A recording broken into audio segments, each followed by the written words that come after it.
रक्तदाब नॉर्मल आहे की नाही हे फक्त लक्षणांवरून ठामपणे ओळखता येत नाही. हे सर्वात महत्त्वाचं समजून घ्या.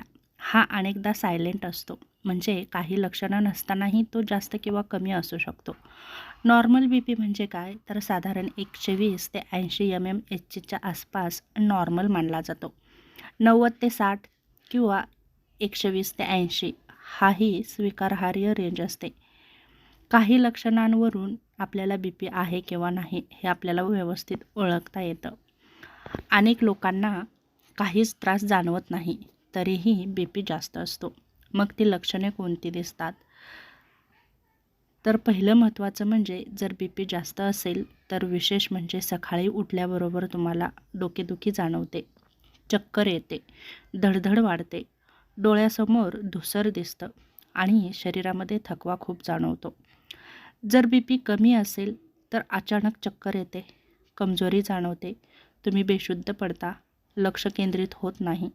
यासारखी लक्षणे बीपी लो असेल तर दिसतात. पण ही लक्षणे नसली तरीही बीपी चुकीचाही असू शकतो. म्हणजेच नॉर्मल बीपी कसा कन्फर्म करायचा, तर लक्षणांवरून नाही तर मोजमापावरही विश्वास ठेवावा लागतो.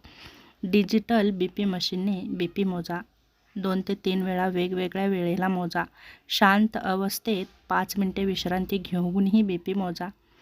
सोप्या भाषेत म्हणजे मला काही त्रास नाही म्हणजे माझा बीपी नॉर्मल आहे हे म्हणणं चुकीचं आहे. बीपी मोजला आणि तो 120-80 आहे हा योग्य आहे.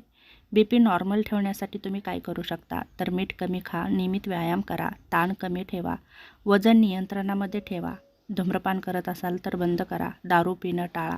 यासारख्या गोष्टी केल्या तर नक्कीच आपला बीपी नियंत्रणामध्ये राहू शकतो आणि तुम्ही नॉर्मल जीवन नक्कीच जगू शकता.